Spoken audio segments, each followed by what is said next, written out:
Welcome to episode 7 of the Game Time Podcast. I'm your host, Angelo. And I'm Brando. And welcome to Game Time. How have you been this week, Brando? It's been a crazy week, but no lynching so far, so I'm good. How are you? Oh, God, yeah. Somehow. I forgot about the election. Fucking forgot about that. I don't know. I guess time waits to see how this will go. Yeah, I'm sure it'll be fine. I've heard rumors of people going like, oh, because Trump is like next week supposed to be going on trial for some Trump University stuff. Trump University and sexual assault allegations. They're saying that because of this, it might be enough stuff for impeachment. No, I doubt it. I mean, we should try not to politicize the show, but long story short, everything will be fine. People need to chill the fuck out. But video game wise, everything's good. I'm still working my way through Rise of the Tomb Raider. I'm pretty confident I'll be finished with it. If I get a couple hours to play tonight, I'll probably finish it tonight. But if not, definitely early next week. So, but what about you? I beat Infinite Warfare. And? Let me just say, this is now tied with Advanced Warfare as my favorite Call of Duty. Damn. And did they set it up for a sequel? Not really, no. Let me just say, there were some shears, Ted. Oh man. Like throughout the entire game. Like there was some shears, Ted. That's 2 in a row. That's why you said the same thing about Titanfall last week, so I gotta jump. So speaking of Titanfall, Infinite Warfare kind of tries to go for the same thing with robot partner buddy Ethan or friend. Some shit. Yeah, Ethan, who for the longest time I thought was voiced and mocapped by I forget his name. The guy who's always doing mocap for robots from Serenity and Firefly, Alan Tudyk or Tudyk. Andy Serkis. No, Alan Tudyk. Yeah. I thought it was he voiced him and did mocap for him. And then I was like, no, I'm thinking of what's his face from Rogue One. Mm-hmm. The giant big black robot, Carl.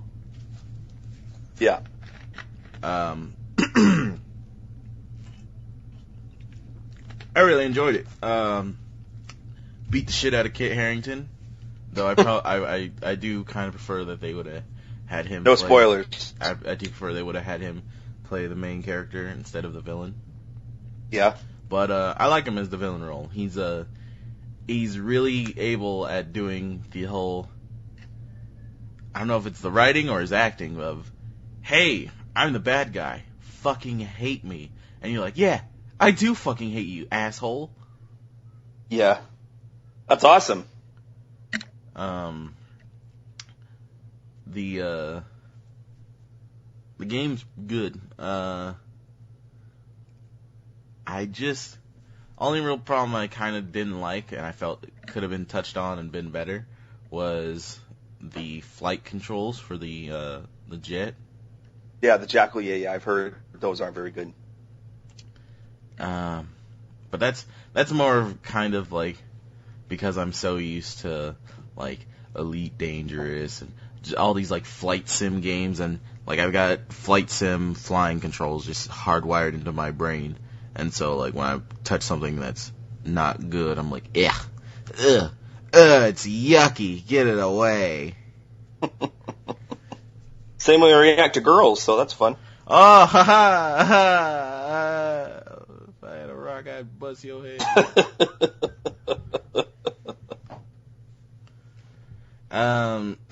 Other than that, I started, what's funny is, last night when I got off from work, I just was like, alright, time to play some Infinite Warfare. I played until like 3:30 last night, and I fucking beat it, and I'm like, yep, that was a game. I really like the ending. Mm-mm. Oh, and they do this. No, never mind. That's something I'd have to say after you beat the game. It's kind of spoilery stuff. But no, it's yeah, fine. There was some shears, Ted.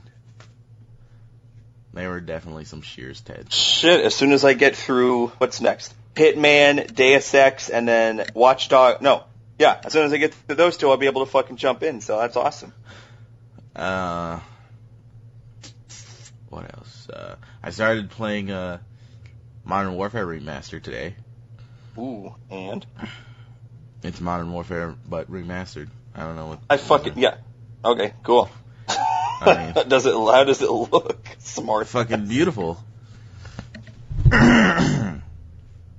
Though, I don't know if it was just me not misremembering or, wasn't the first mission in Modern Warfare where you're the dude getting the president, El Presidente getting shot, or was it the training mission / the boat? I'm pretty certain it was the El Presidente getting shot as the game started with, but it's been fucking years. Because in this, it was like, you do the training mission as soap, then you do the boat, and then, that's when you do El Presidente. But, like, I'm like... Well, I'm sure they didn't change the mission order, so maybe we just remembered it wrong. But I was playing it, and I was like, I feel like this isn't right. Like, I feel like you start the game as El Presidente getting blasted in the face. You know, we probably shouldn't say El Presidente, because he's not fucking Mexican. It's fucking, like, Middle East. But he is the president. He is El Presidente. Okay, fine. Whatever. I mean, I refer to Obama as El Presidente. Well, not to get off topic, but I know we were like, let's not try and keep it political. I think the best thing to come out of this election, like, of Trump being announced as president, is all the fucking Joe Biden memes. I haven't seen any Joe Biden memes. Oh my god. There's some good ones, like, there's Joe being like, I'm not gonna call him president, and fucking Barack's like, calm down, Joe, and he's like, and if he gets in my face, I swear I'm gonna fuck him up, and he's like, Joe, come on. And then there's one where he's like, it's like a picture of Biden next to Barack, and he's like, I left a Kenyan passport in the Oval Office desk, and he's like, Joe, and he's like, and I also left a prayer rug in the bathroom. Come on, let's get out of here. I'm looking at one right now. It's Obama and him standing on what I assume is Air Force One. Biden has his arms out like what? And I'm just saying I don't think we should continue without Taco Bell. Oh, man. Biden, I changed White House Wi-Fi password to I love Mexicans. If Trump wins, he's never going to have service. Obama, you savage as fuck, Joe.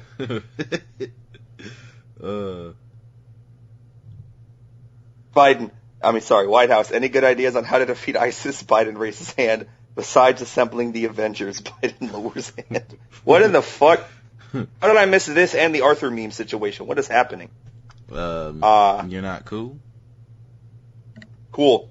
So, let's get right into the fucking boneyard of a news situation we have today.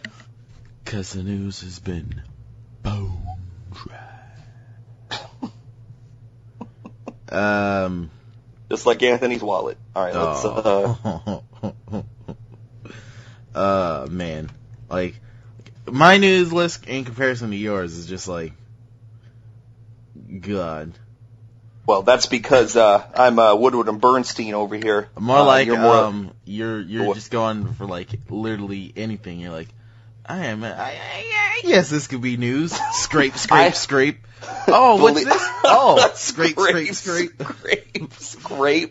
Did you ever read the news really, that I just had? really scraping the bottom of the barrel? You'd be surprised the news I turned away. There's only one thing that you had on there that I was interested in, that I didn't know about, that I was like, yeah, that is interesting. But everything else, I was just like, Well, you know what? The show isn't for us. The show is for our fucking listeners who count in the at least dozen. So let's. Well, I mean, we appreciate all of you. 2-3 people that listen to the podcast. Are you saying you know more than that? Have you been pushing it hard like Jake and Brando? Shit, fuck yeah. You know, Jake asked me the same shit when I did it fucking at the end of the show. He's like, you better be promoting. He better be promoting us on that one. And he's like, oh yeah, he is. He cut up some badass promos. I'm like, thanks, nigga. And then we started recording today, and I'm like, I fucking hate your ass. Would you I saw Jake today, and I'm like, well, I might not be able to do the podcast next week until Saturday morning because I have a party to go to on Friday. He's like, yeah, whose house we going to? I'm like, oh, I guess I'll find out. So I guess he's coming with me to the party. Well, I mean, you know, you're chaperone, so. Oh, it's not. No, my ass is gonna be drunk. I got 2 parties next week. My ass is gonna be dead. So if I'm never seen again, huh? I said, I mean, well, you're the one babysitting them. I'm like, all right, Jake, nothing. Hold my beer. I gotta drive this car back home. And he's like, but Brandon, you're drunk. And you're like, oh, my brain. But go ahead and if I could jump into the news there. So, as was teased last week, BioWare on N7 Day dropped the cinematic trailer for Mass Effect Andromeda, which also, I don't know if you know this, coincides with Mass Effect Andromeda is the game of the month for Game Informer that they're just covering all month long. So there's been some great details dropping out of that, like the voice of your player character Ryder will be voiced by Clancy Brown, of notable fame as being Mr. The guy Krabs in that thing, you know. Mr. Krabs from SpongeBob. Clancy Brown did not voice SpongeBob. You are so full of shit. I said Mr. Krabs. You are so full of shit. He is Mr. Krabs, you idiot. Clancy Brown, the actor. Yes. Clancy Brown. Okay. He is Mr. Shit. Krabs. How have you not known that? I have not looked into the IMDb listing of SpongeBob SquarePants, but I'll take your word for it. He voiced Deathstroke in Young Justice, which your bitch ass needs to watch. I'll add it to the list. Also, anyone listening, if you haven't watched Young Justice, do yourself a favor and go watch it. Season 3 is coming soon. Whoop whoop. Which we announced on Jacob Brando. Go on. Yes, they did. Let's see. He voiced I forget the name of the orc. He was the big bad orc villain in the Warcraft movie. He's been in a lot of fucking video games and TV shows, movies. He's on The Flash. He was the evil army sergeant guy. Companion loyalty missions will be returning in Mass Effect Andromeda. You know, that little thing from Mass Effect 2 where, like, once you got to a certain affinity with your companions, they had, like, a little loyalty mission, and then they'd get, like, cool armor afterwards, and then that'd kind of be, like, the hump that you'd need, so that way you can get them in bed and hump them. Thought of that just now. I can tell. They also revealed the names of 2 of the companions shown in a bunch of the gameplay footages. The other human male character wearing the same armor as your character, his name is Liam, and he's apparently a police officer who's joined the Andromeda initiative. There's the Asari chick whose name is PB. Big bitches, I assume is what that stands for. And she's apparently supposed to be like a big contrast from like Liara, 'cause she's bubbly. She has a bubbly personality. She's happy-go-lucky, carefree. She's not serious and all humdrum. Shepherd.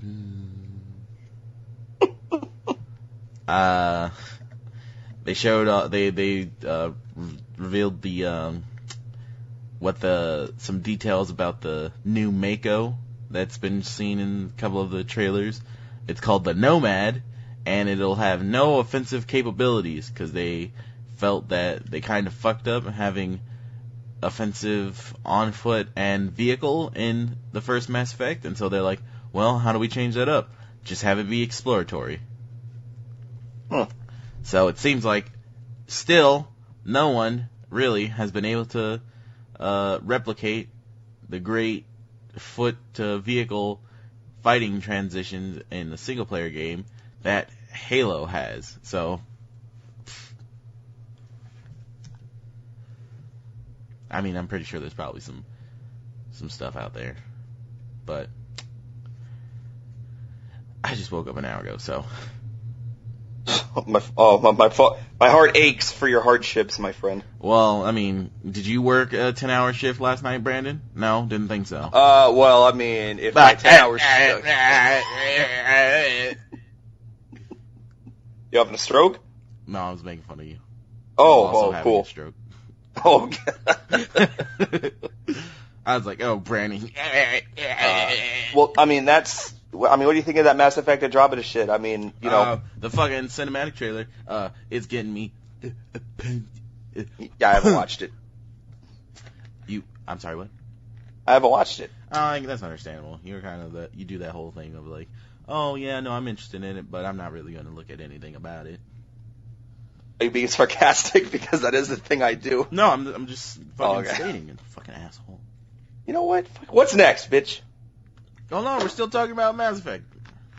But in the thing, they show like, I guess some guy who's like implied to be an enemy, and so far it kind of just looks like they're mixing like fuck, I always get them confused.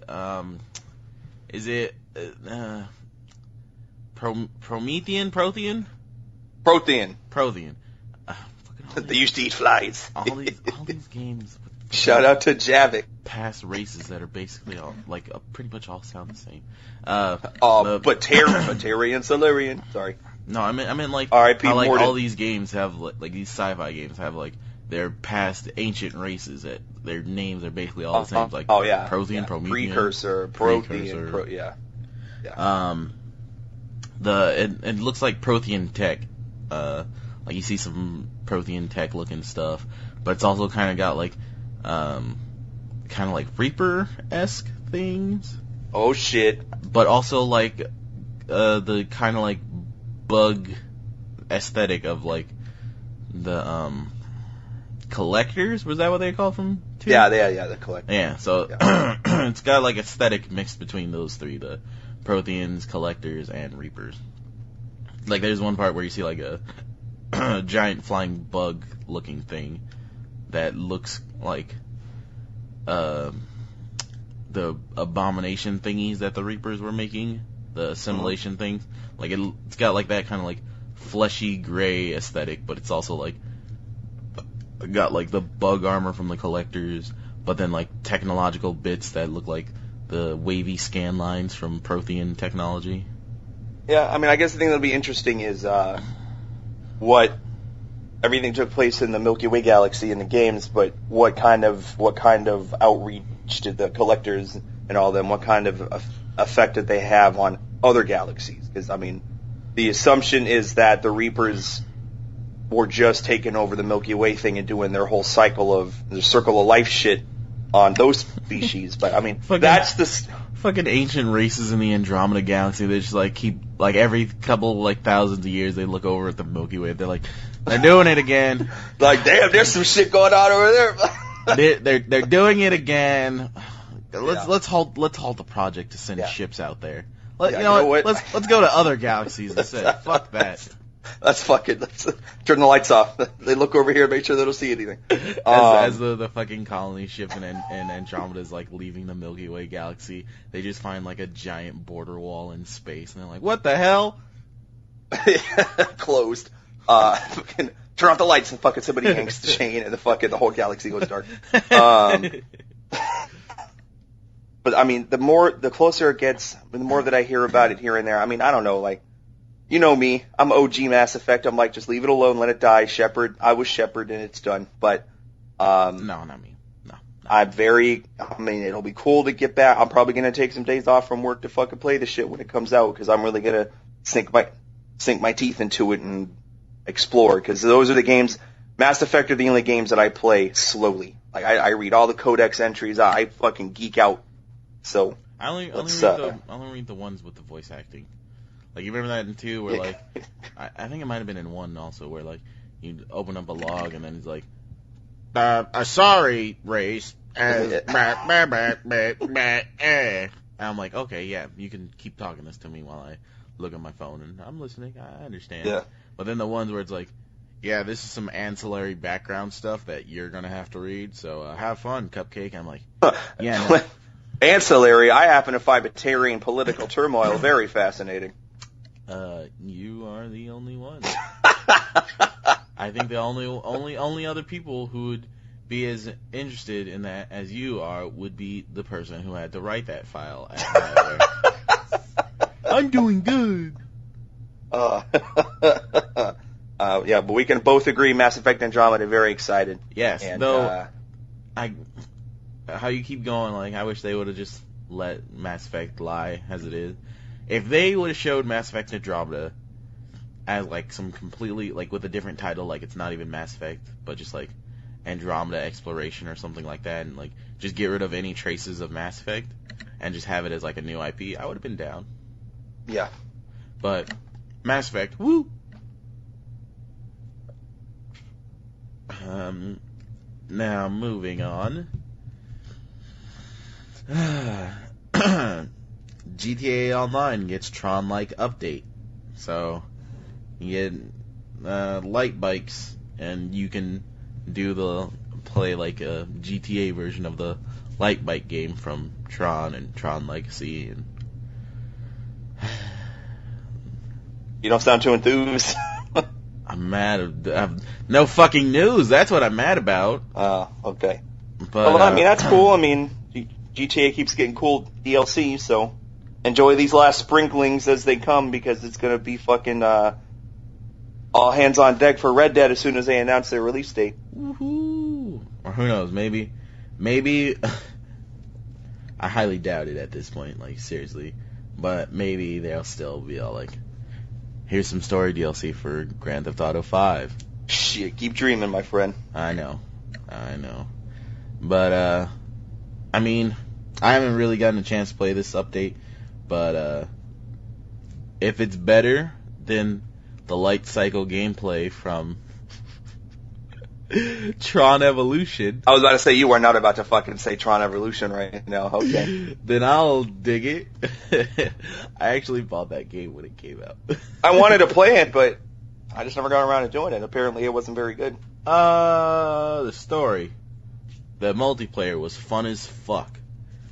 Because, so, the like, on foot fighting was, like, the Tron movies where you throw your disc at each other. The thing was, Tron Evolution had this thing where you can get 4 different upgrades for your disc, and one of them was like, oh, it made you throw it faster, and one of them was like a fire, and one of them was like a like virus program kind of thing, and then the final one, which was actually the second one you get in the story, and the second one you get in multiplayer, is the most OP one of all, and it's just a bomb. Like, when you throw it and it hits something, it explodes. And so, the multiplayer was just you running off of walls, just flipping, trying not to get hit by people throwing their... Like, there's times where there'd be like 5 of us in a small corridor, running up the walls, just throwing our discs at each other, just... And all you're hearing is... And it's like, whoever threw their disc the fastest or dodged the most is the one that's walking out of there alive. That's awesome. And then, like, the light bike stuff was fun, too. Because there would be times where, like, while everyone's, like, just throwing their fucking discs at each other, there's points where, like, in the big open maps where people will literally just be, like, just... Because you could, like... have like free like left and right like turning, like wavy turning, but then if you wanted to do like the Tron accurate fucking like 45 or 90 degree angle turns, you just hit LB and RB. And so there'd be times where like you and a dude are just going neck and neck and just like LB, RB, LB, RB, LB, RB, and then fucking just one of you catching each other. It was really fun. Fucking miss it.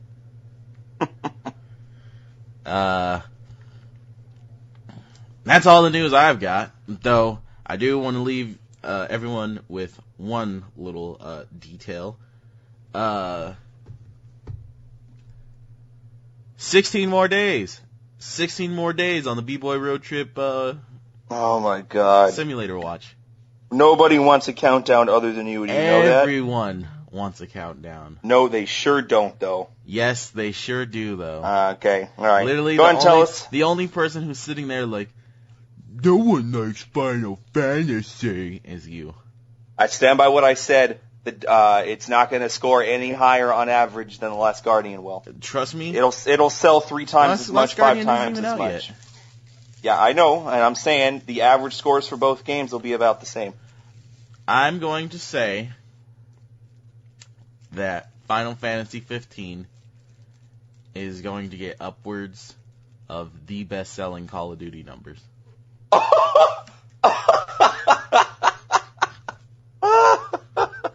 Woo, that's funny. Oh, man. Woo, right. That's a funny joke. When you fucking eat them words, nigga. The only thing I'm going to be eating is a steak you're going to buy me when you fucking find it out. No. Oh, yeah. No. Oh, too rich for your blood? That's fine. We'll go to Denny's. They got great steak over there. That's too rich for your blood. Oh, you fucking kidding me. Oh, nigga, I love Black Angus. Let's go. I mean, wasn't that why you were gone all day today? You had to go for the early bird special? That's where they get the best deals. Yeah, eat with the rest of the senior citizens, you fucking piece of shit. You woke up early, watch Jag. Watch Jag? No one's watched an episode of Jag since 2003. What the fuck? Fun fact, NCIS is a spinoff of Jag. I don't even know what the hell Jag is about. And plus, I'm pretty sure we already said that on the podcast. It's still a fun fact. Anyway, I'm going to go into my news now, unless you have any fucking objections. You're pretty good. Thank you. Suck it. That's like, all right. Let me have Ocelot. Let me give him a minute. Capcom has announced Akuma as the newest addition to the game's roster. A release date has not been announced, but he will be playable at PSX this year. So he had to hop on a plane from leaving Tekken 7. Oh damn! That is cool though. That because a lot of people were kind of worried that Akuma wasn't going to be playable at all, like as a DLC character in 5, because of the fact that he's playable. He's like a main playable character in Tekken 7. Yeah, he's also the main character in Tekken X Street Fighter. Well, Tekken X Street Fighter isn't even out yet. I think that was a joke. That was a joke because that game will never be out because 17 people bought Street Fighter X Tekken. The problem with sorry everybody, but it's time for the fighting game talk. Brandon, the problem with Street Fighter Cross Tekken, or as a lot of people jokingly refer to it as cross boring, man, the fact that it is not good because the fact that Street Fighter has a certain play style, Tekken has a certain play style. You can't force Tekken characters to play like Street Fighter characters. Street Fighter characters can, as we've seen with Akuma in Tekken 7, be forced to play like Tekken characters because, I don't know, it just kind of works. So that's why a lot of people, after getting hands-on with Akuma in Tekken 7's like demo playable builds at certain conventions and stuff, are really optimistic of Tekken Cross Street Fighter as being good. Sure, none of them will be as great as the best crossover game that is Capcom versus SNK. Yikes. Ooh, boy. Okay. I don't know why you said that. You probably never played it, so you're just like, fighting game. I have played it, but that's fine. Or even Tatsunoko versus Capcom. What'd you say? Tatsunoko versus Capcom? I played that too. You did? Yeah. You had a Wii? No, but I have friends that have fighting games, and we went over there and played it. I got my ass kicked in every single one of them. That game was cool because of the fact where it's like, oh, you can have a team of 3, or you can choose one of these giant characters and play as yourself. Whereas like, oh, this guy's got Ryu, Mega Man, and one of the guys from God, what's rival schools. I'm just going to play as the giant VS from Lost Planet. Sounds fair. Yeah, but I have high hopes for Tekken 7. It's going to be fun. I'll be able to play as my homie Martial Law, though as me and my brothers knowingly refer to him from our days of playing Tekken 7 as Onya. Yeah, goddamn. Those games. Boy, oh boy. Oh, no, I just found the song for the end of this episode. Well, yeah, I'm really glad you're paying attention to these conversations we're having. It's going to be the Tekken 2 character select theme. That's fair. Let's see. But yes, Akuma Street Fighter 5. That's gonna be dope. Fucking yeah. Street Fighter 5. Street Fighter 5. Yeah, it apparently the sales, because I don't know you or our listeners remember when the game released. Street Fighter 5 was exclusively released for PS4 for consoles and for PC. Apparently the game came out, first of all, it came out arguably unfinished. And then it did not in regards to like, there was like a single player mode and stuff like that they were going to add, that they added in later. There was the arcade, and then there was just multiplayer, because that's all people really wanted. But then they had later said that we are going to make a kind of like story mode, and people were just like, yeah, all right, because most Street Fighter games don't really have story mode. It's just like, oh, you fight these guys in a random order, and then you fight this one you probably fight like 2 specific people that are set depending on your character. Well, one of them's set for depending on your character, and then the other one is like the same for everyone. And then they give you like a little cutscene at the end that like shows you, oh, this is what happened after. But this is like a full-on like story, which kind of really hasn't been done in Street Fighter before. And so it was, and from people that I know who've played the story, I still haven't even fucking unwrapped my Street Fighter 5. I barely touched my PS4. They said that that the story component was really good, and okay. But they're still dishing out the whole DLC character things of where like you can buy the pass and get all these characters, but I think they're doing like season things kind of, just not like how fucked up a lot of other people are doing it, like MKX and other things, or Evolve. But the cool thing is the fact that they're dropping these characters, but then through the online component you get Street Fighter bucks from like winning and playing matches, and you can just use this. They're basically trying their best to emulate the Killer Instinct aspect of, you can just buy these characters with the in-game currency after playing like a certain amount of matches. Like once you have like the certain amount of currency, you can just straight up buy the character with the in-game currency. So that's why people are really digging the whole DLC aspect of Street Fighter 5. Yeah, I guess. But I guess the sales numbers haven't really been lighting the world on fire. Well, I mean, and the game just it was what they exploded the way that they Capcom's really been like more realistic with their sales. Like they know that they've kind of been sucking for a while, and so they kind of just been like, okay, we expect Street Fighter 5 to sell like maybe like 1 million copies. Whereas before they would have been like, Street Fighter 5 is going to sell like 20 million copies, and it's like it only ends up doing like 3 million, and they're like, oh no. So yeah.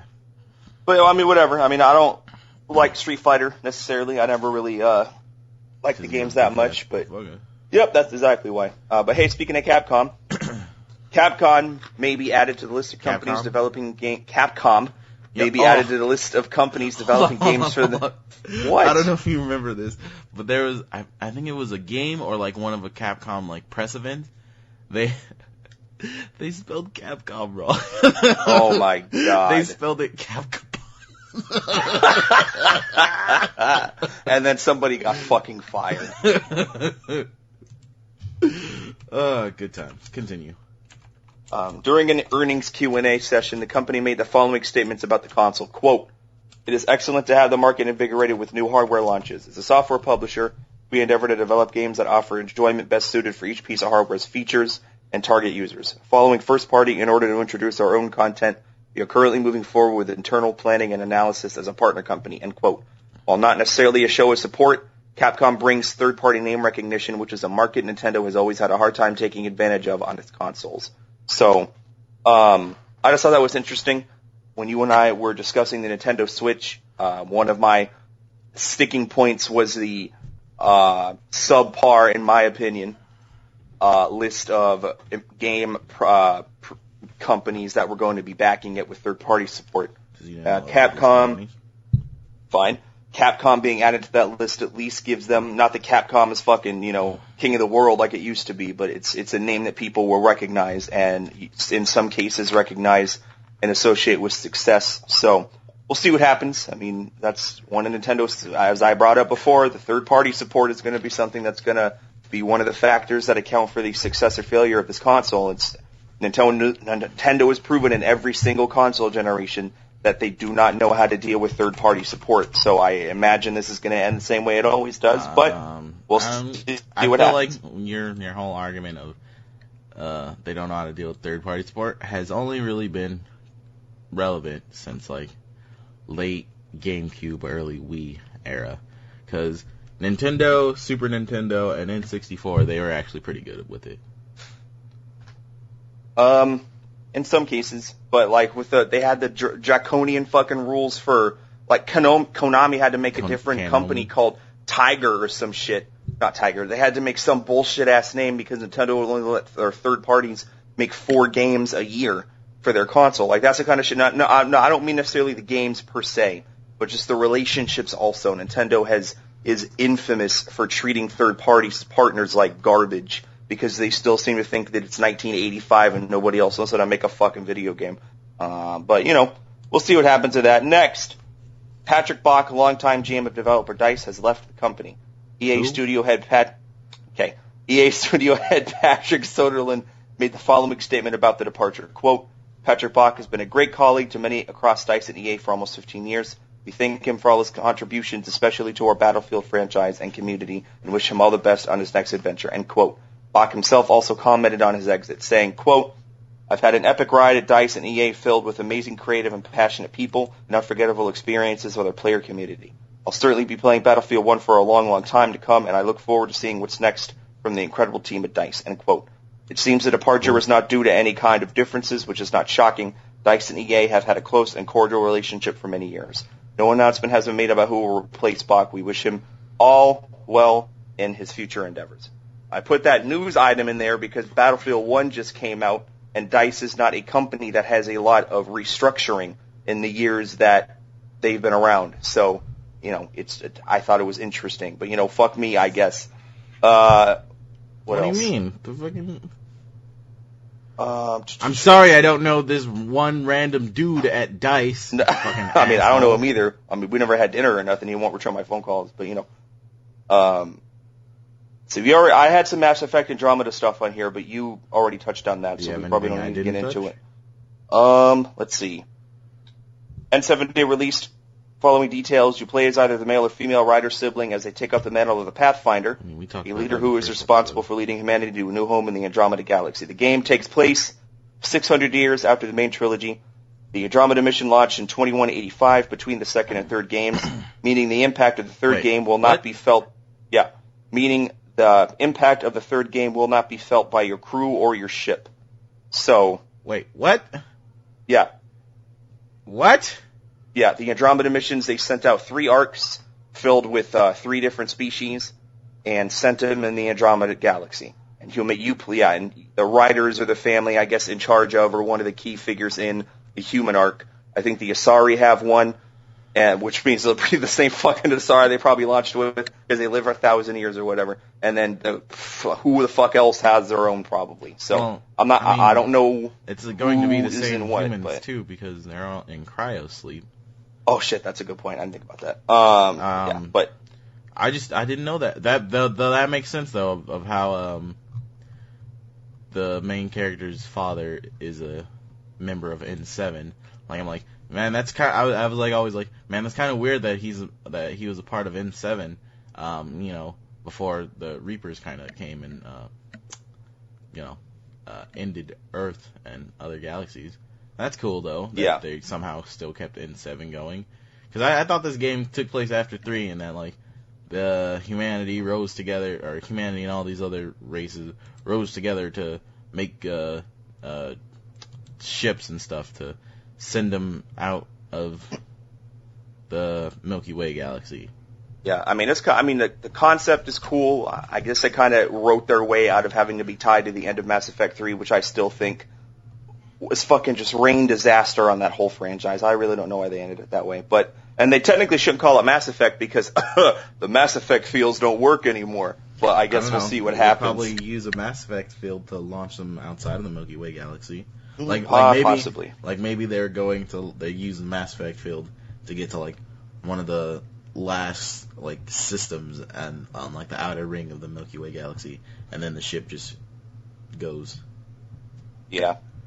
But speaking of Mass Effect 1 and 2 are available for backwards compatibility on Xbox One, and if you for some reason have not played them yet, for the love of God, go play them because they are so good. 3 was already backwards compatible, but 1 and 2 weren't, so fucking... No, it was 1 was already backwards compatible, 2 and 3 weren't. Oh, okay. 1 is a little bit rough gameplay-wise, but 2 and 3 fix that right up, so... do yourself a favor and jump on that. Next, anybody hoping for a new mainline Warcraft game is going to be disappointed. Ooh. In an interview with Game Informer for their December issue, Blizzard CEO Mike Morhaime said the following about the future of the franchise. Quote, I love that there's so much passion and interest around Warcraft 4. I would love to see Warcraft 4 at some point in the future, but that is not our current focus. End quote. While not much of a shock given the amount of money Blizzard has made off of just World of Warcraft, this news is still a bummer for anybody hoping for a return to the single-player-focused RTS action of old-school Warcraft. So that's kind of a bummer. I know BlizzCon was, I think, last week or this week. Last week. That was when we talked about Sombra. Yeah, there's a lot of people who want that game. I actually played a couple of Warcraft games all the way through. What? But they weren't bad. I mean, Shut up. It's not really my... I did. I played Age of Empires. I played all kinds of computer games back in the day. But Did you ever play Dawn of War? Oh, my balls! What?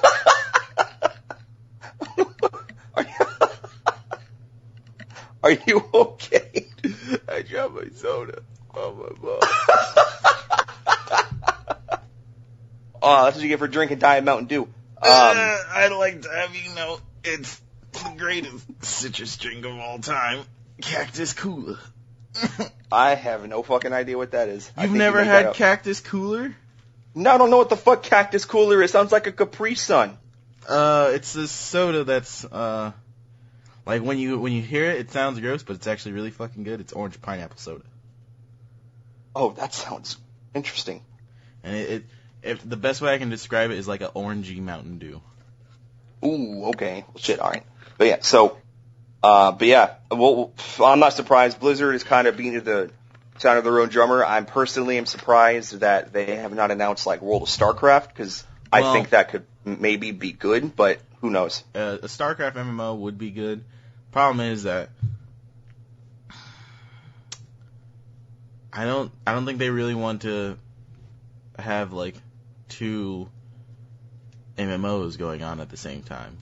Yeah, right. Like, I feel like it's kind of already like hard for them doing like MMO while also doing like essentially kind of a MMO with Heroes of the Storm as this like MOBA, and then also Hearthstone, but then when you really think about it, Blizzard's fucking huge. I know a shit ton of people who all work at Blizzard, and it's like you start when you like, well, not this one person that I'm speaking of, because they work for WoW Blizzard,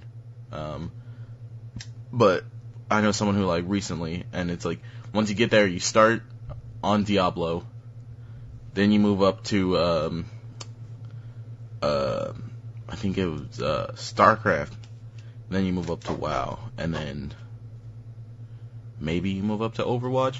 But it's like you have to be there for like a certain amount of time before you can move up to like a different game studio. Yeah, that makes sense. And I mean, they've been steadily releasing hits over the last few years. Like World of Warcraft continues to be, I think by far is probably the longest running and also the most profitable MMO. Even in a time now where you can't even release a game half the fucking time, which is horseshit, and actually charge money for it, they still have their subscription fee. Which is really impressive. I think that's a testament to the game design. It's not really my cup of tea. Also, a couple times I played WoW, but you can see the moment you can see where it's old. No, not that.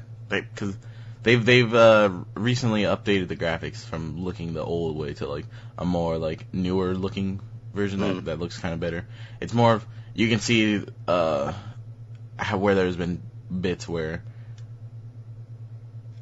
the market was like dropping. So like how they have it where like it was like, it's free to play until like before it used to be like it's free to play for like a day, and then they went to free to play until you reach level 10, and now I think it's free to play until you reach level 20.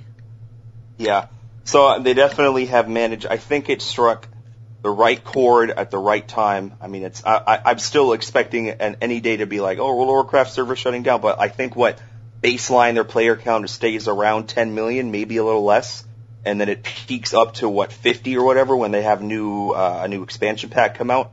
I mean, and then they had Hearthstone come out, which isn't really my thing, but it seems really popular and it's really good. It's one of the like top card games at the moment. Yeah, so just up there's there that. With Magic the Gathering. And then like Heroes of the Storm comes in, and I heard that's not bad because it's a combination of all the stuff people love about Blizzard and that what's that MOBA. game MOBA style that's really popular Ancients. now. Yeah. And then fucking they just had Overwatch come out, which I actually really enjoy. I just haven't Their take on the hero shooter. Yeah, which is really good. Like it's just better than most of the hero shooters that came before it. StarCraft 2 came out before that, and even though that got a mediocre response in some respects because people didn't like the way because of the way they released it. Where they, but it's like the original StarCraft is like they released the first game and then they made 2 expansions. Whereas the whole game is just 3 expansions. We're going to release 1 and then the second and the third, and it's just like Yeah. I mean, the only bad thing I've heard about Blizzard in the last 10 years is we're mad about StarCraft Ghost, and we're mad that the Diablo 3 game released to like a market system that broke the whole game. But I mean, that's a pretty good track record for a company that's been around for I know people who so made long. like mad money off of Diablo 3's, like actual money from that. And then only real thing is that I know there's people mad about StarCraft Goes, and then people who are like, they wish they could have gotten a chance to see what Project Titan could have been before they like fractured it and put bits of it into Overwatch. Yeah. So, but anyway, this next one in particular makes me nervous because I really like the company, and I've been hearing stuff about this the last couple of years. A hostile takeover may be on the horizon for Ubisoft. Yep. After their report last week of positive ratings for this fiscal year, Vivendi announced they had purchased more share of the famed game publishing house. At this moment, Vivendi currently owns 24.059% of share capital in Ubisoft. While they have claimed early on that they have no intention of a hostile takeover, Ubisoft CEO Yves Guillemot has lamented what he views as that's what I fucking said. No, you what didn't. he views as a, quote, systematic obstruction, end quote, from Vivendi, urging the shareholders to maintain Ubisoft's independence. So that's really frightening. First of all, I don't remember a game that Vivendi made that was any good. Second of all, I don't remember any game Vivendi's ever made. Ubisoft is a really, say what you want about them shitting out Assassin's Creed games and whatever, but they've, especially lately, have really gotten their act together, and I would argue that they are some of the more artistically innovative studios in video games today, and I think them being in business the way that they are is very important. What? Apparently Vivendi used to be the owners of Blizzard, so that's really fitting how it went from Blizzard to now this. Yeah, so And then this is kind of related to that, this next one. Those worried about CD Projekt Red fighting a hostile takeover need not worry. Though a meeting for a vote by shareholders did take place this week, a spokesperson told GameSpot that it is, quote, meant as insurance against future hypothetical scenarios which may never materialize. We wish to safeguard the interests of minority shareholders in a hypothetical case where a major shareholder emerges professing a business and strategic vision which conflicts with ours, end quote. That is good news, as the developer has slowly become one of the best studios in the industry, with The Witcher Wild Hunt becoming their best-selling and most acclaimed game to date. So, CD Projekt Red sounds like, games. Yeah, but I mean, each one's progressively gotten better. A lot of the things that people like CD Projekt Red is the fact that their engine's great and beautiful. The fact that they made a competition for Steam in GOG. Yeah. And then, I mean, that's really it. But, yo, can't wait for Cyberpunk 2077. Yeah, in about 17 years when it comes out. It's not going to be 17 I know it's not. Probably but some shit about it at E3. I bristled at, no, I just took a really deep sigh when I think somebody said something about the game and like, it'll be bigger than The Witcher 3. I'm like, fucking how? Please don't make a game that big anymore. I don't have the time. No, I think it will be. Yeah, it probably will be. But next. Like they'll probably have like a Blade Runner like LA city that's just fucking huge. Probably, and it'll be fucking fun to explore. I can't wait. Man, and then the fact that when you really think about it as to why it would be bigger than The Witcher 3 is, The Witcher 3 is like fantasy. There's buildings every now and then. In a modern setting, buildings have fucking tons of floors. So these things are going to be fucking huge. If with Cyberpunk, how most Cyberpunk features are like every building's a fucking skyscraper. It's like, oh, okay. Now, in order to meet this one guy, he's on the 52nd floor of this one skyscraper. You can either take the elevator or the stairs and go through all these rooms that may or may not be open that'll have some stuff in them. And you're just like, fuck. Yeah. So that'll be pretty cool when that comes out. But next, for the fourth month in a row, Xbox One has outsold PS4. Woo. This was likely bolstered due to the release of Gears of War 4, the highest-selling platform exclusive game in October. With Sony not announcing any major exclusives outside of The Last Guardian, it seems unlikely they will gain any real ground in the coming months. So that's pretty cool. I mean, take it with a grain of salt. I think part of the reason that Sony is not really selling PS4s like they used to is because everybody fucking has one now.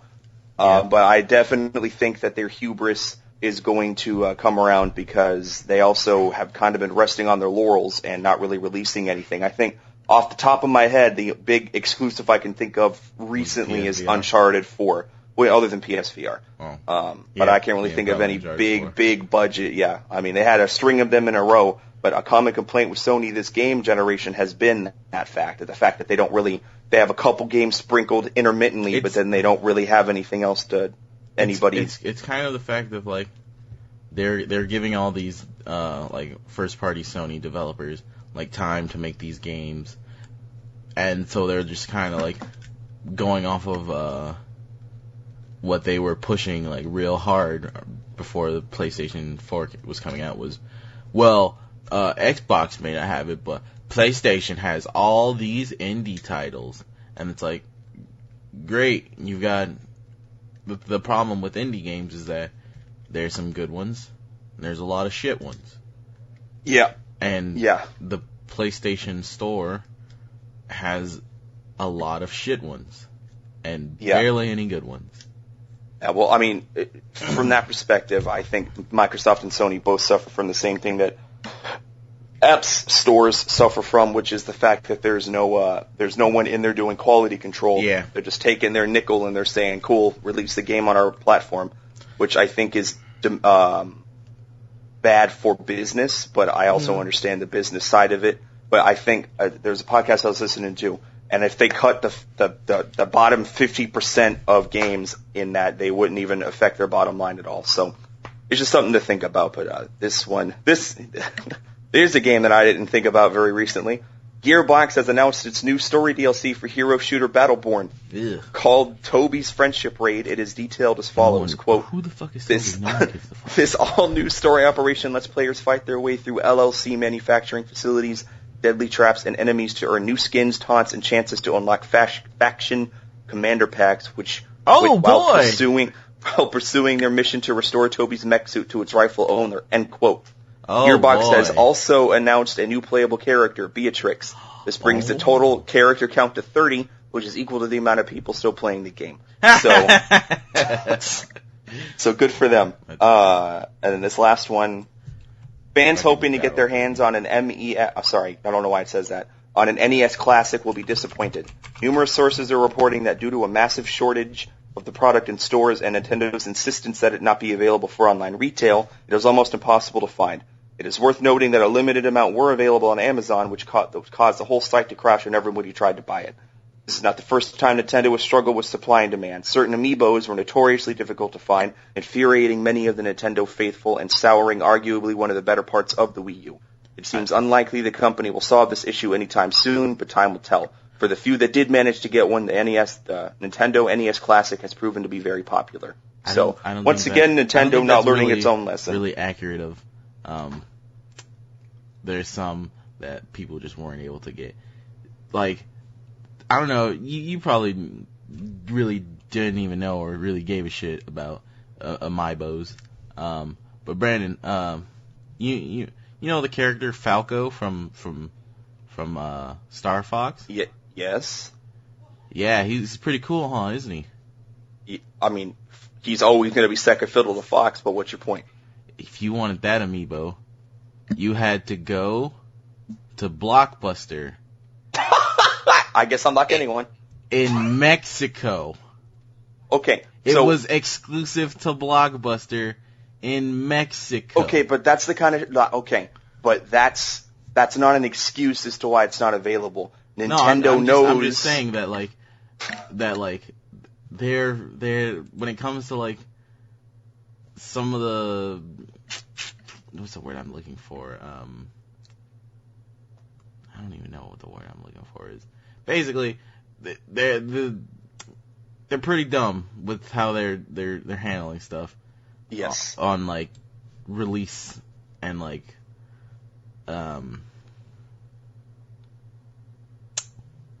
Like, I understand if you want to have a limited number of things because it increases the value of it, that's different. Have like a limited run of an amiibo through whatever. If you want to have retail exclusive amiibos and have a limited number of those, that's fine. But it was like amiibos that people genuinely wanted that weren't even special necessarily. Like, I heard there were versions of like the Kirby amiibo that were hard to find. Like, it was never an issue of them trying to they never announced this is only limited through this and this. They would just not have enough for people to get.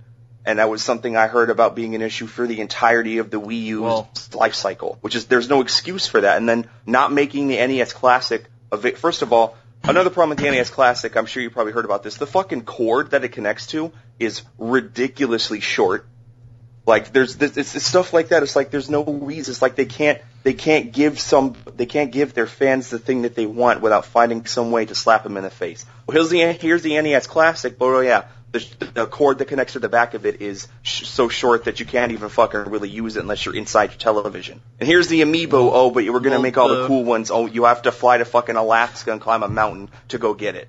Like, climb a mountain, huh? It's ridiculous. It's ridiculous. Yeah, for the ice climbers. It's ridiculous. The main, like, amiibo thing is it was the fact they didn't make enough, but then also, at the time, when they were, like, releasing them, that was when the import what's the word? Like, strike was going on. So, like, basically all the dock workers were like, yeah, no, we're not doing all this. And so there's just ships sitting at these docks filled with, like, all these different products that people aren't able to get because of the strike. And so that's why certain amiibos just, like, weren't even really coming out because they were just on these ships for a long time. And then let's not forget of the cargo truck robbery in London that was just full of amiibos. Oh, yeah. Ocean's 11 for them amiibos. Yeah, but I mean, anyway, that's all the... One cool thing about the the Nintendo Classic is I'm pretty sure the controller, the Nintendo controller, I'm pretty sure you can plug it into your Wii U and use it. Because it's got the same insert plug. Yeah. But, I'm not saying there's not good things, but just, things like that's just, it makes you sit there and go, are they going to make these kind of stupid-ass mistakes with the Nintendo Switch? Because Nintendo, if nothing else, they seem to be consistent. If they have one problem, it's a problem they have across multiple generations of consoles. So, but they also do the same things very well. I don't think they're matched when it comes to first-party title development. I think they have the best first-party games that you can have. Especially in that particular genre. I don't even know why anybody bothers making platform games as long as Nintendo is making them, because they're not going to be as good. There's some that's just as good. But yeah, I mean, that's all the news we have. Apologize to the audience. It's been, as we're getting toward the end of the year, as any gamer knows, this is around the time where there's a lot less shit going on. Because everyone's trying to hold everything close to the vest, because they have PSX coming up soon-ish, and I think we're going to have some stuff out of that. Awards. Yeah, the Game Awards, which I'm sure fucking is going to be an announcement there like always, and then we have, there's always something going on down the road, so bear with us, we'll do our best. I bet you because of Jeff Keighley being such good friends with Hideo Kojima, they're probably going to show some Death Stranding gameplay footage. Can they lock gameplay? Are you kidding me? They're not going to have gameplay. He just announced like 6 months ago he was looking for an engine. He is not. There's not going to be gameplay from that game for like 2 years. He probably have an engine by now and just have like some fucking pre-alpha footage that they just made of like kind of like how they before they even started on MGS5, they released like some stuff of just like this character running around in the Fox engine. Yeah, that was obviously Fox. Yeah. Oh no, that was obviously Snake. Yeah. No, it's not. Yeah. Okay. No, I'm not talking about the Phantom Pain. That's not Phantom Pain. Where no, I know what you're talking about. It's like a dude in like the jungle. He's got a bandana and no shirt on, and there's like an APC driving toward him. I think I know exactly what you're talking about. Okay. Yeah. But yeah, that's pretty much everything. Unless there's anything you wanted to add, or we could probably start doing the sign off. Dishonored 2 came out this week. Shit, that's right. So if anyone is interested in that, go. I am. Pick them up. It's on the back burner for now. I got other games ahead of it, but yes, I'm definitely gonna pick that up. Here's a pretty good Joe Biden meme. Fucking Obama's like, didn't think he'd be late, and fucking Biden just goes, I gave him the wrong address. Obama's just like, Joe, he's the president-elect, and he's like, I don't give a fuck what they call him. But just like last week, I have a question to ask, something I came up with. It's kind of more of like a sequel to last week's question, which is funny because it has something to do with sequels. Sequels, prequels, remakes, and remasters. What game series would you like to see get one of these treatments? Choose one series for each. So one series for a sequel, one sequel for a prequel, one sequel for a remake, and one for a remaster. Okay. So see, you're gonna hate me for this one. Kane and Lynch sequel. Shut the fuck up. Get out, loser. Get out. I want a Gears of War prequel. Yeah, and wants that. I honestly, this isn't even a franchise I like very much. I want a Resident Evil reboot. Wait, remake or remaster? Fuck. Oh, I understand. Never mind. You mean remaster? So you want like a? Well, hold on. What were the three? Sequel, prequel, and then what prequels, was it? Remakes, and a remaster. So like okay. a remake is like a retelling. So basically like a reboot, and then remaster. Reboot Resident Evil franchise, from the ground up, and then I would remaster Mass Effects 1 through 3 for the current generation of consoles. Bring Mass Effect 2 and 3's gameplay style into Mass Effect 1. And then reboot them, or remaster all of them, or re-release them. That's the order I would do them in. So, what about you? You're an idiot. What for which one? The sequel and your remake. Oh my and god! A little bit of your you're right remaster. because the Resident Evil situation is totally a game series. That makes sense. We got Code Veronica X and Y. We got fucking what? It was Resident Code Evil. Veronica, and then for the PS2 re-release, it was Code Veronica X. You fucking retard. You're right. My bad. It was also X because it was like the director's cut. Yeah. So go ahead. Since mine seemed to be so your fucking shitty. argument is nothing. It was just What argument? They released the game. I don't have an argument. Resident Exactly, Evil you don't have hold an on, argument, 'cause Hold you're on. just Hold on. Let me explain. Resident Evil. Shut up. Resident Evil is a series that has been around for long enough that there are people that are growing up playing the games now that have no idea what happened in the first games, and the games are so impossible to play now and not fun to play that it would be difficult to convince them to go back. So, you know what people could You say should- the exact same thing about, Brandon? what? Metal Gear. Do you know what happened in Metal Gear 1? What about Metal Yeah, Gear 2? I played through every single one of those games. I know exactly what Not happened. in Metal all Gear of them. Solid, Metal Gear. The one on I know the what happened in NES. that game too. What happened in Metal Gear, Brandon? He had to go to Zanzibar land and he had to fight. You end up fighting whoever the fucking snake is at the end of the new game that came out. Nope. No? You were All right, thinking well. of Metal Gear 2. The first game Okay. is My Outer bad. Heaven. Oh, That's when you're fighting the So- fake boss from so MGS5. so are you saying that Metal Gear Solid will be your reboot then? No. Okay. I'm just fucking proving you wrong. 'Cause You're proving me wrong. Angelo, Okay, there are so- there are people that like the Resident Evil games that would Yeah. argue that the games deserve a remaster. And the fact they didn't take this opportunity, or reboot, the fact they didn't take this opportunity with Resident Evil 7 is surprising. Resident Evil 7 but is somewhat, it's a soft reboot. you can't have a but- soft reboot with a number at the end of it. God, yes, you can. It's been You done shouldn't. before. You shouldn't. Can we agree that you shouldn't because it confuses the fan base? No. Because let's say I'm a new person that sees Resident Evil, and look, the new stuff looks interesting, and then I see a 7 at the end of it. Well, I'm like, well, fuck, do I have to go back and play all 7 of the other games to understand the story? Or if you're somebody who has played the Resident Evil games, you're like, oh, gross, does this mean it's related to fucking Wesker, who's impossible to kill and always wears sunglasses at night? Like, that's the kind of stuff you gotta think about marketing-wise. Resident Evil is ripe so Brandon, for a reboot Let because of that me stuff. tell you why you're wrong about that. Okay, go on.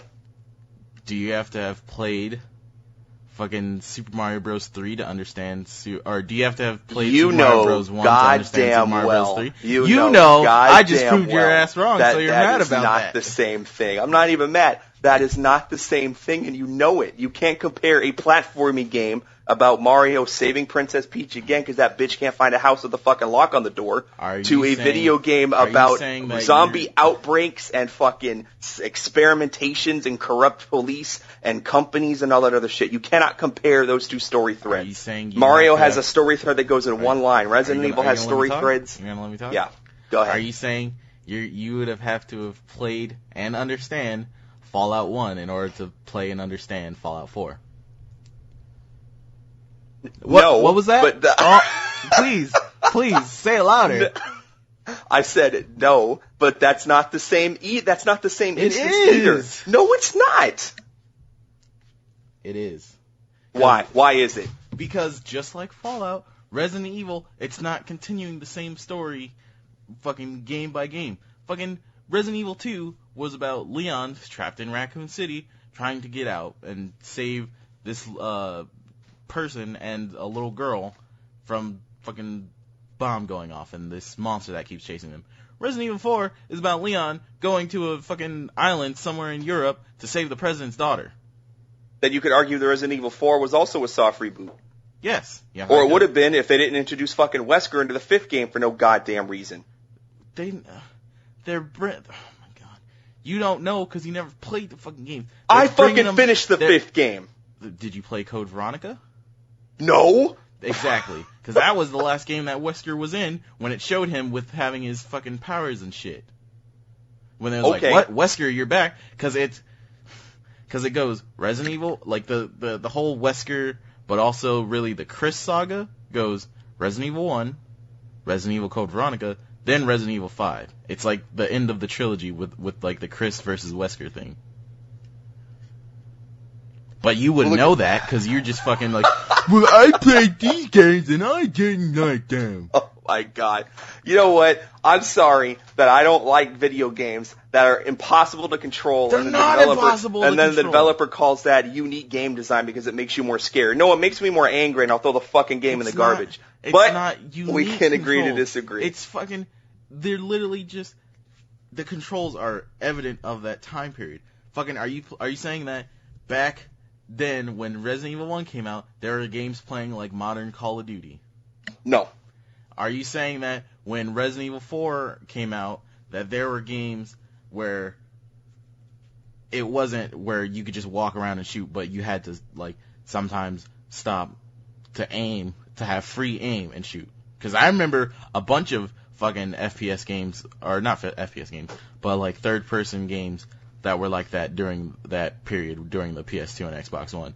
It wasn't until like mainly like Halo and Call of Duty started getting big that they were like emulating old like Doom and other FPSs like that this whole thing really took off. I will say that my perspective on this matter may Is be bunk. No. What do you mean bunk? Every time I disagree with a point you make, you tell me that my point doesn't matter. Because that's not how it works. Let me put it like this, Brandon. Everyone has an asshole. I messed up that analogy. Yep, they sure do, Angelo. Everyone has an opinion, but it's like an asshole.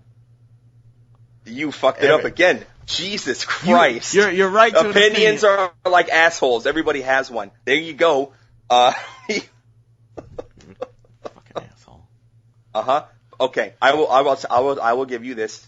Your Fallout argument was valid, but that does not invalidate my argument that Resident Evil doesn't need to be rebooted. That doesn't make my point not a point.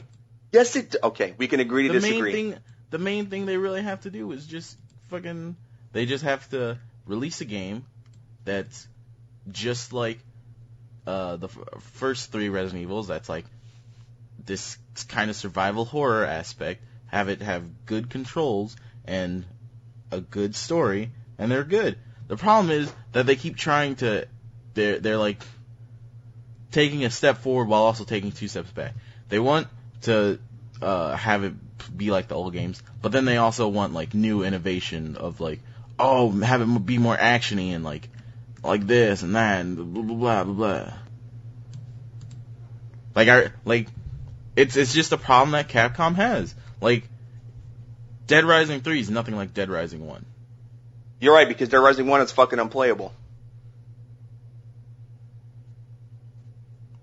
That is true. Okay.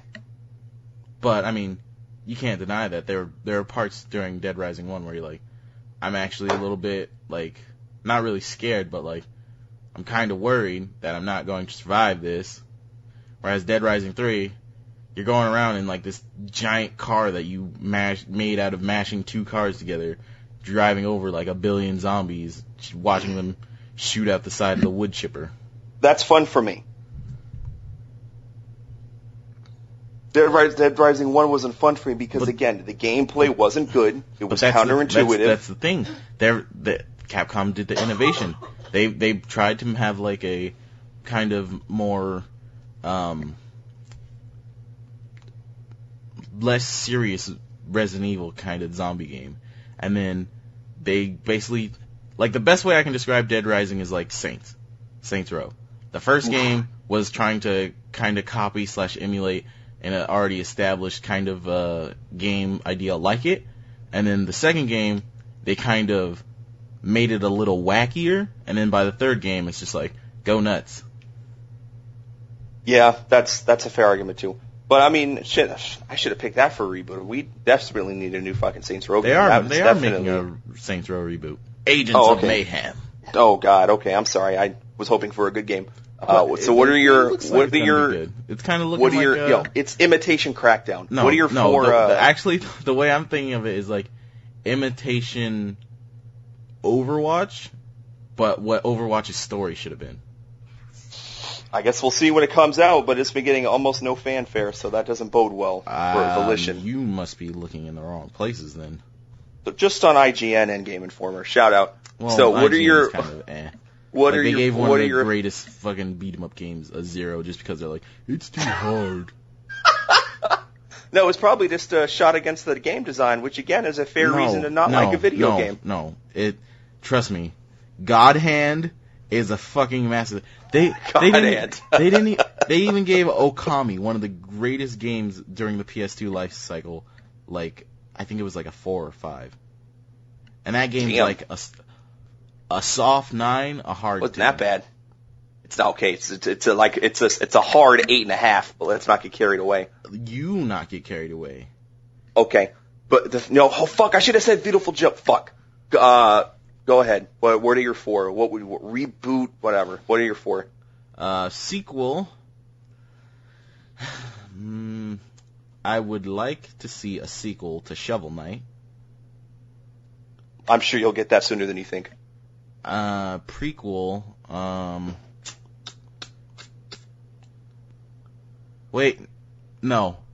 I want a sequel to Day of the Tentacle. Okay, throwback. Okay, that's cool. I want a prequel of I want a Knights of the Old Republic prequel where you play as Revan going evil. Woo-wee! That'd be fun.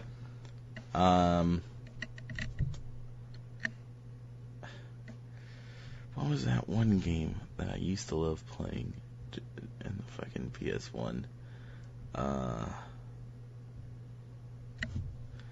I don't remember. Remake and remaster.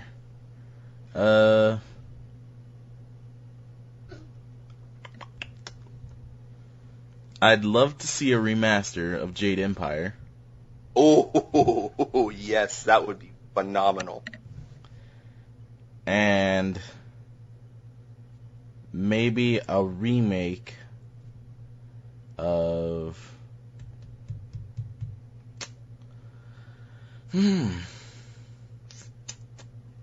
I don't know. What games could use a remake? Resident Evil. Go fuck yourself. Metal Gear Solid. No. Silent Hill.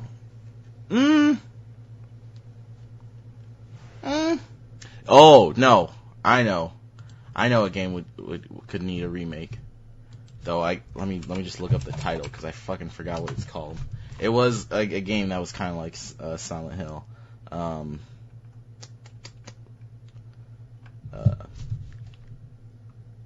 What was that game?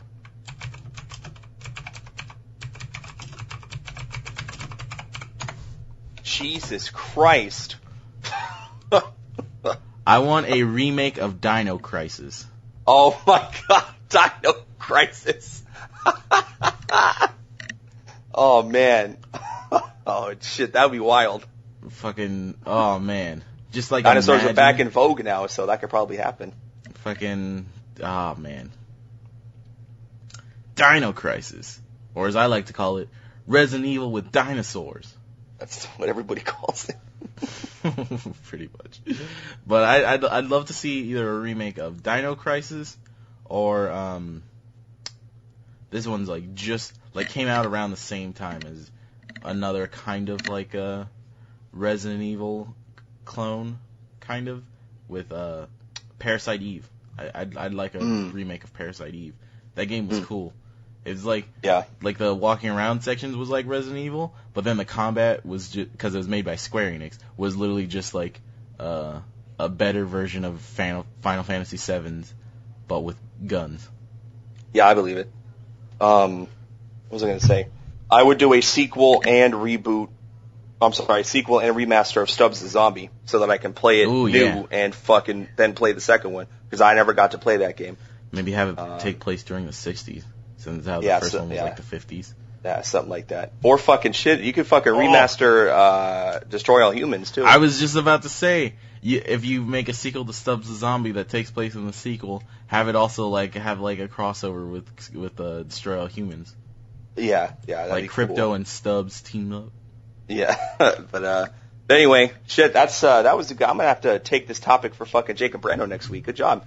Well, I mean, I gave you a topic to talk about in Jacob Brando, but you totally forgot about it. I didn't forget about it. We wanted to talk about Doctor Strange. We'll talk about your topic next week, and then we'll talk about this other thing the following week. Well, I've just been thinking of these while at work. I got a pretty good one for our next week. Well, hey, I'm glad you're finally writing stuff down. Oh. Do you want to? We could probably sign off and play some fucking Gears of War now, probably. Yep. So, is there anything you're looking forward to this upcoming week, Brandon? Watch Dogs 2. I'm curious what the reception will be of that, and I will get the game regardless. But I'm curious what people are going to think of it. So, what about you? Getting some more hands-on with the Modern Warfare remaster. I bet Ugly It Up's going to be fucking madness. Fucking beautiful is what it's going to be. Let's see. Probably. I was thinking of starting a playthrough on this indie game that came out earlier this year called, I don't know if you heard of it, called Stardew Valley. I have heard of it. That's the fucking Harvest Moon game, isn't it? Yeah, the Harvest Moon kind of game where, like, you're this guy who's living in a city at, like, this fucking dead-end, boring office job, and he's getting tired of it, and, like, I guess years before, his dying grandpa was like, whenever you feel tired of the city, open this letter. And it's like on the letter, it's like, I'm giving you the deed to my old house out in the country. And then, like, you go there, and then you have to, like, rebuild the farm, and basically, like, just farming. But then also there's, like, a dating aspect where you can fall in love and marry, like, some of the characters in the town. That's cool. But then it also has, like, a dungeon crawl aspect where, like, there's a mine, but it's, like, filled with, like, monsters, and you just go floor by floor. So that's cool. That's pretty interesting. Yeah, that sounds like an interesting game. I've heard nothing but good things about it. So that should be fun. I've watched a Let's Play series on it by this dude I like called Splattercat, and I really digged it. I was like, yeah, this seems like a game I'd really enjoy, and so I got it a while back for Steam. I just haven't played it. Yeah. But, you have anything you'd like to, plug? Yeah. You know it. As always, I have every Friday, Jake and I record Jacob Brando, movie where we talk about movies, television, and everything in between. You can find us on YouTube, Jacob Brando. We did episode 13, even though in the episode I said it was 14. We just did episode 13. We can be found on YouTube. We can be found on SoundCloud. Yeah, there's that. I usually have the episodes up, if not Friday after we record, then no later than Saturday by like 11. And yeah. So, what about you? Those listening to this on iTunes can go to our YouTube page. I kind of gave the wrong link last week of youtube.com/schmuckleberry because apparently we're not at the point. We don't have enough followers where we can have a special link. But just go on to YouTube, look up, search Schmuckleberry, you'll find our channel. Check out our Let's Play series of Gears of War 4, which me and Brandon are going to film another session in right after this. Also look forward to the future, because I'm thinking of starting a solo series. Maybe playing this one short game I have called Valhalla, which is a cyberpunk bartender action game. Oh, that game sounds cool. I've heard about that. So check that out. Look forward to that.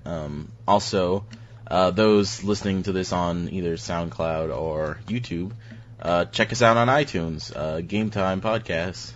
So subscribe, check it out. You'll know what's ours because it'll have like the red logo. It'll say Game Time in like gold, and then it'll be a controller. One will say Schmuckleberry, and the other one will say Brando 4291, which is my gamer tag and Angela's gamer tags, respectively. Yeah, well, shit. That's probably it. I'm assuming since we close every episode with you shitting on me, let me get the umbrella out. All right, let's get ready for it. Well, I mean, what else is there really to say? I mean, you're my co-host, my friend, you know? Oh, that's not bad. I'm glad we finally turned a corner. Also, you got some fucked up yuck mouth teeth. Good night, everybody. Oh my god.